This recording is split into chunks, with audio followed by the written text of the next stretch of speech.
He was always a burden for us, my stepdad said and asked my mom to kick me out, and she hesitated. I said, seriously? Then I left. A week later my phone exploded with calls. Living with my stepfather was hell from the start.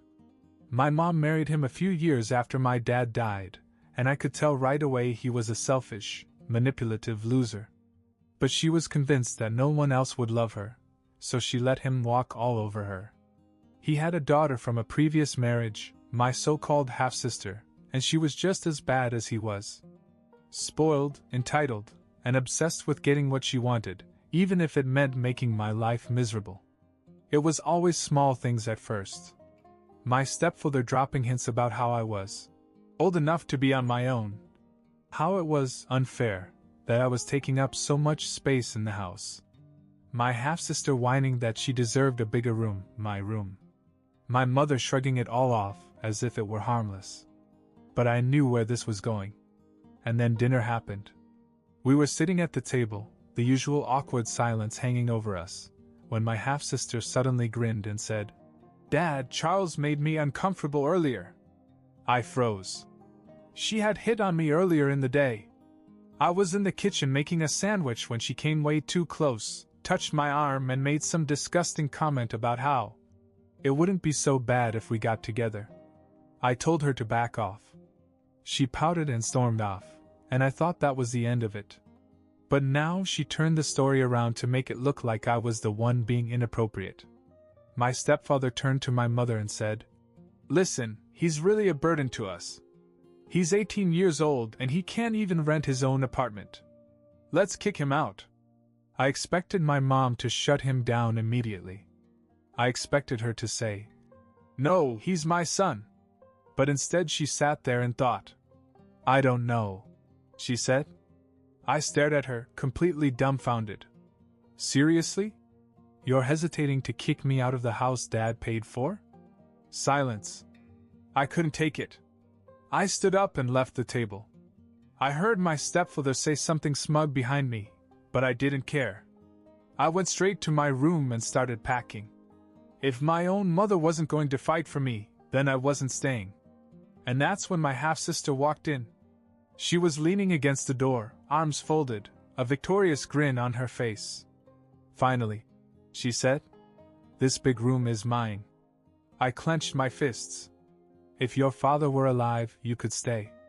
She actually said that. With a smile. I almost hit her. I swear to God I almost did.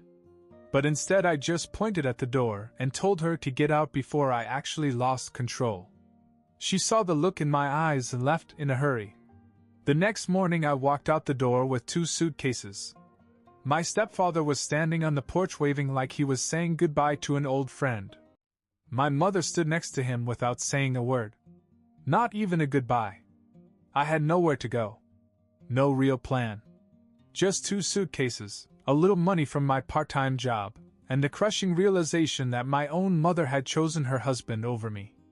I could have stayed with a friend for a night or 2, but I needed something more stable. There was only one person who could really help Uncle Rick, my dad's brother. I hadn't talked to him in a long time. After my dad died, my mom slowly distanced herself from his side of the family. She never said it outright, but I knew my stepfather didn't like her. He liked to be in control, and my dad's family reminded him that he was just a substitute. I stood at the bus stop, staring at my phone, debating whether to call. Finally, I dialed his number. "Charles?" He sounded surprised. I swallowed. "Yeah. Hey, I need some help." There was a pause, then his voice hardened. "Where are you?" "Bus stop on Maple." "Stay put. I'll be there in 20. He pulled up in his truck exactly 20 minutes later. He didn't ask any questions, just got out and grabbed one of my suitcases and threw it in the back like it weighed nothing. Once we were in the truck, he finally spoke. "Your mom?" I nodded. "Stepdad wanted me out." She didn't argue. Uncle Rick clenched his jaw. He didn't say anything else, just turned into the street and headed for his house. When we got there, Aunt Barbara was already at the door, her arms crossed, her expression tense. I thought something like this might happen, she said. Come in. We sat down at the kitchen table and I told them everything. How my stepfather had been pushing me to leave for months. How my half-sister kept making things worse. How my mother had hesitated when told to throw me out. I saw Aunt Barbara shake her head and mutter something to herself. Uncle Rick just sat there listening, his fingers tapping on the table. Then he asked, "Whose house is this?" I frowned. My mom, I guess? No, he said. Who actually owns it? I didn't understand what he was getting at. My dad bought the house years ago, but after he died, I assumed it went to my mom. Uncle Rick stood up, walked over to a file cabinet, and pulled out a folder. He threw it on the table in front of me. Your dad wasn't stupid. He made sure this house would go to you when you turned 18. That means it's yours now. I just stared at the folder. My head was spinning. Wait, what? Aunt Barbara leaned in. Legally, you own this house. Your stepfather? Your mother? They have no real claim to it. I was too stunned to speak. You don't have to let them kick you out. Uncle Rick continued. They're the ones who don't belong there. The idea hit me like a freight train. I had been kicked out of my own home, except it wasn't just my home. It was my home. You lived there because my dad left it for me. Aunt Barbara touched my arm. Listen, honey. You don't have to make a decision right now, but you should think about it. You have the right to take back what's yours. I swallowed hard. How would that even work? Uncle Rick grinned. You tell them to leave. And if they don't, we make them. The idea of taking back the house felt surreal. I had spent so much time feeling powerless, watching my stepfather manipulate my mother, watching my half-sister walk all over me. And now I had a chance to turn the tables. I was silent for a long time. Then I looked up at my uncle. You would help me? All the way, he said without hesitation. Aunt Barbara nodded. But we do this smart. No drama, no yelling. Just business. I nodded, still trying to take it all in. But deep inside, a fire was starting to burn. I wasn't going to let them win. A week later, I sent my mom a text, "You have 1 week to get out of my house." 30 minutes later, my phone exploded. My phone wouldn't stop ringing. Call after call, all from my mother. I let it go to voicemail at first, just watching the screen light up over and over again. Then the text started. Charles, call me now. We need to talk. What is this nonsense? You can't be serious. I stared at my phone, my heart pounding.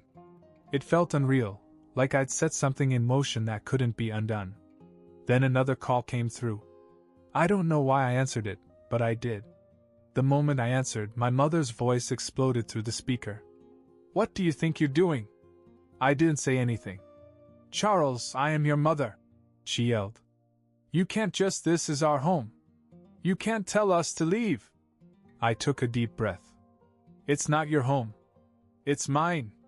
There was a moment of silence, then she scoffed. Oh, so now you're going to act like a landlord? Like you're some big man who owns the place? It's not acting, I said. It's a fact. She let out a bitter laugh. Listen, I don't know what your uncle told you, but this is my husband's house now. We're not going anywhere. That's when I realized she had no idea. She really thought my stepfather had some kind of legal claim to the house. I kept my voice calm. It was Dad's house. And when he died, it went to me. Not you. Not him. You have 1 week to leave or I'll have you evicted. Her voice dropped to a deeper, more desperate tone. Charles, darling, please. Be reasonable. I felt something twist in my stomach. For a second, a small part of me wanted to believe that she cared. That she was afraid of losing her home, not just angry that I was finally standing up for myself. But then I remembered her silence at dinner. How she just sat there while her husband told her to throw me out. You had your chance to be reasonable, I said. Now you have a week. I hung up. Uncle Rick leaned against the counter, arms crossed, watching me. Well? I exhaled. She says they're not leaving. He nodded, as if he expected that answer. Then we'll do this the hard way. Aunt Barbara had already pulled up the lawyer's number on her phone. Let's get started. I didn't know exactly what would happen next, but one thing was clear. My mother had made her decision. Now I was making mine. The next morning, I woke up to 20 missed calls and a long, rambling text from my mom. She had gone through all the stages: denial, anger, bargaining, guilt. It was almost impressive how quickly she went through them. Charles, I don't know what's gotten into you, but you have to stop this. We are your family. You don't just throw your family out on the street. This is all because of Rick, isn't it? He's poisoning your mind against us. He's always hated me. Your stepfather has been nothing but good to you. You have to be grateful. He gave you a roof over your head when your father left us. This part actually made me laugh. Left us? My father died. I had to read it again to make sure I wasn't imagining it. That's how twisted her thinking had become. She had rewritten reality to make my father seem like the bad guy. I ignored the message and went downstairs where Uncle Rick was already on the phone with his lawyer. He was moving things along quickly. Within a few days, the official eviction notice would be served, and if they didn't leave voluntarily, we'd get the courts involved. But my mom had other plans. That afternoon, my phone rang again. This time it was an unfamiliar number. I hesitated but answered. Hello, is this Charles? A man's voice said. Yes. Who's this? My name is Officer Daniels. I'm with the county police. I have a report here from your mother. She says you threatened her and tried to steal her house. I felt the blood drain from my face. Excuse me? She says you've been sending her aggressive messages, demanding that she and her husband leave their home. She also says you've made threats of violence. I clenched my jaw so tight it hurt. That's a lie. I'm just calling to get your side of the story, the officer said. His voice was calm, but I could tell he didn't quite believe her story. Would you mind explaining what's going on? I took a deep breath. This house is legally mine. My father left it to me when he died. My mom and her husband live there, but now that I'm 18, I want my house back. I sent her a text message telling her they had 1 week to leave. That's it. I never threatened anyone. There was a brief silence. Then he sighed. Listen, son. This sort of thing happens all the time: family squabbles, inheritance dramas. Unless she has actual proof of threats, there's nothing we can do on our end. But I'll tell you this, she's trying to play dirty. No kidding. Just be careful. If she escalates this, it could turn into a real legal mess. After I hung up, I told Uncle Rick what had happened. He didn't even look surprised. Classic move. She knows she can't win legally, so now she's trying to make you look like the bad guy. Aunt Barbara scoffed. That woman has some nerve. I was still processing what had just happened when my phone buzzed with another message, this time from my half-sister. You're really doing this? Fine. Just know you have no idea what's coming. I had no idea what that meant. But I was about to find out. And it was worse than I could have ever imagined. I didn't have to wait long to find out what my half-sister meant. The very next day, Uncle Rick got a call from his attorney. Your mother's husband just filed a lawsuit against you, he told me. I blinked. A lawsuit? For what? Wrongful eviction. I couldn't believe what I was hearing. But they don't even own the house. The lawyer sighed. Doesn't matter. He's claiming that since he's lived there for years, he has tenants' rights and can't be evicted without due process. I stared at him. Tenants' rights? He's not paying rent. He's not a tenant. Uncle Rick let out a deep chuckle. Kid, you're dealing with a crook. He knows exactly what he's doing. The lawyer continued. Don't worry. This is a desperate move. He's just trying to stall for time. We'll take care of it. I should have expected something like this. My stepfather never worked a real job for long. He always found ways to leech off people. And now he was trying to leech off of me. But that wasn't the worst of it. I got another call that afternoon. This one was from my old boss. I used to work part-time at a coffee shop before my stepfather kicked me out. The manager, Dave, was a decent guy, so I was surprised when his name came up.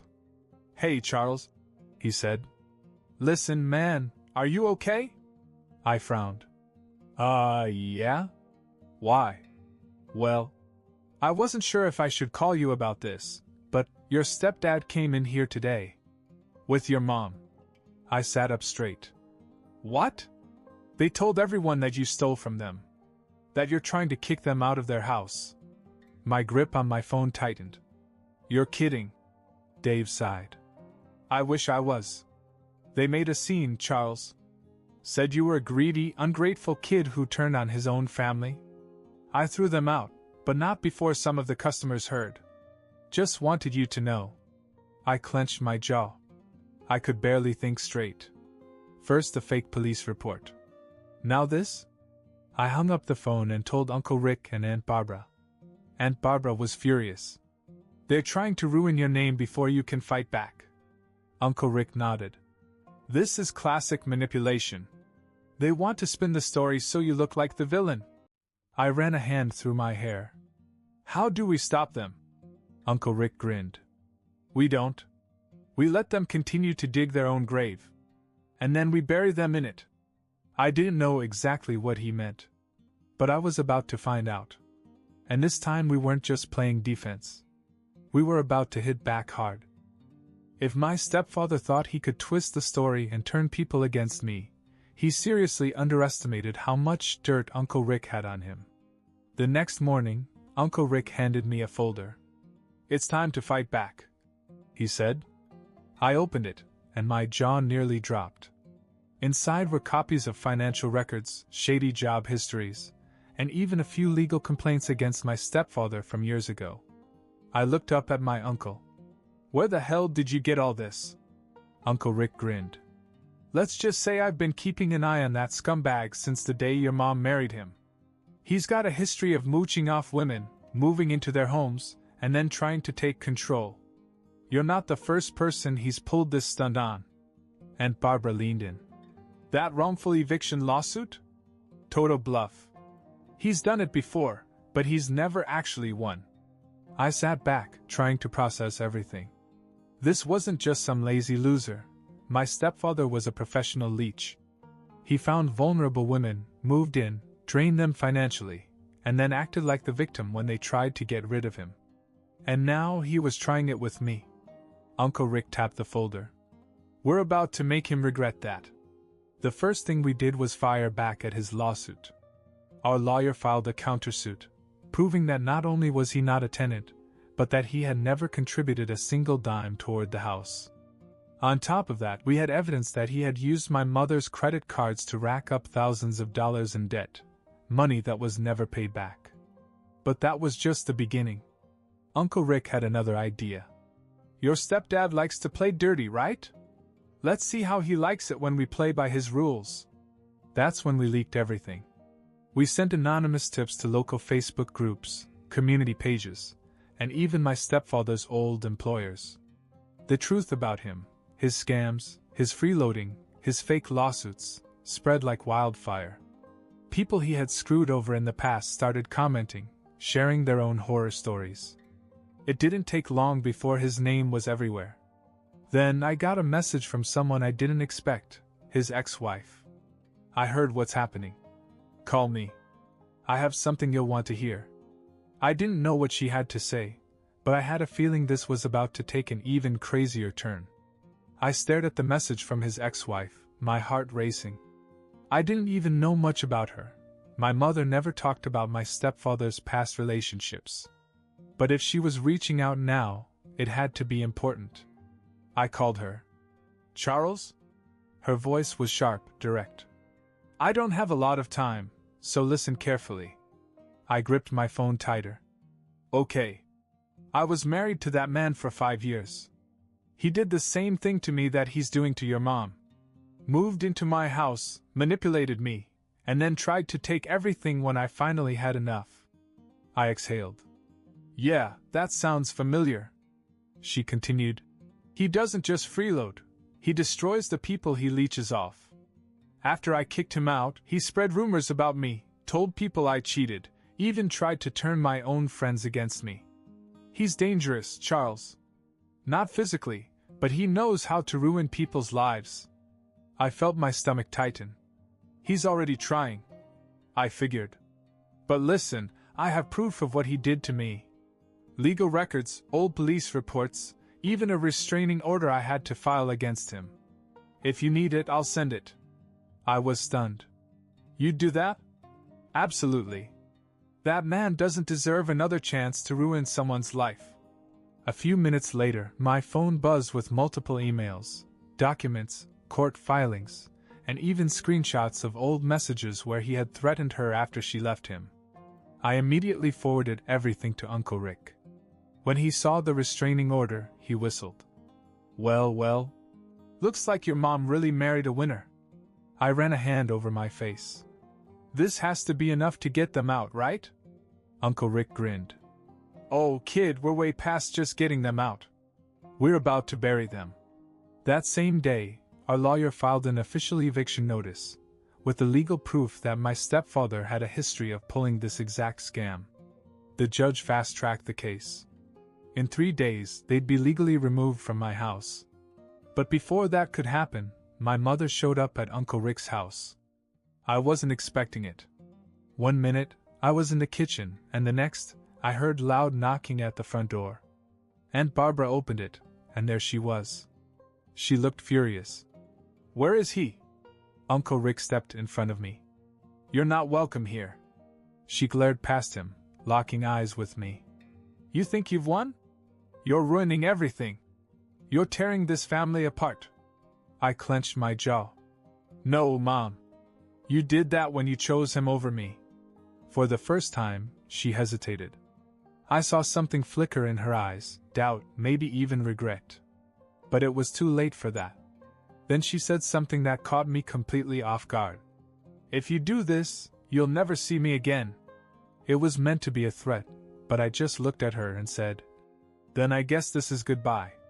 She stared at me, like she couldn't believe I actually said it. Then, without another word, she turned and walked away. 3 days later, my stepfather, my mother, and my half-sister were thrown out of my house. But that wasn't the end. Not even close. Because after they left, my stepfather tried one last move. And this time, he made a huge mistake. The night before they were to leave, Uncle Rick got a call from one of his buddies, a retired cop who still had connections. You might want to check the house before you go back in, he said. That set off alarm bells. The next morning, Uncle Rick and I showed up at my house, and the moment we walked in, I knew something was wrong. They had trashed the place. Furniture overturned, walls covered in spray paint, broken glass everywhere. They even threw food on the carpets and knocked over bookshelves. My bedroom? Completely ransacked. Clothes torn, my mattress slashed, and every single picture of my dad? Gone. My hands clenched into fists. They did this on purpose. Aunt Barbara, who had come with us, looked around in disgust. This is pure spite. But the worst part? The smell of gasoline. My stomach sank. We rushed to the kitchen and found a pile of gas-soaked rags near the stove. They had planned to burn the house down. Uncle Rick didn't say a word, he just pulled out his cell phone and called the police. It didn't take long for the officers to arrive. When they saw the damage, they immediately opened an investigation. And here's where my stepfather really screwed himself. He was stupid enough to brag about it. Apparently, the idiot had texted a friend about how he got even, and how Charles won't be enjoying his house for long. That text, along with security footage from a neighbor's camera showing them hauling cans of gasoline the night before, was all the evidence the cops needed. My stepfather was arrested for attempted arson and vandalism. And my mother? She actually defended him at first. She called me crying and said I was ruining his life. I didn't feel bad. Not even a little. A few weeks later, the trial was over. My stepfather took a plea bargain to avoid serious jail time, but he had to pay every single cent in restitution. Since he had no money, Guess who ended up footing the bill? My mom. They lost everything. My stepfather's parents refused to take them in after they heard what happened, and my half-sister had to drop out of college because they couldn't afford the tuition. As for me, I repaired the house with the help of Uncle Rick and Aunt Barbara. It took time, but eventually it started to feel like my place again. Not a place haunted by bad memories, but a fresh start. And my mother? She never reached out again. She made her choice. And so did I. I chose me.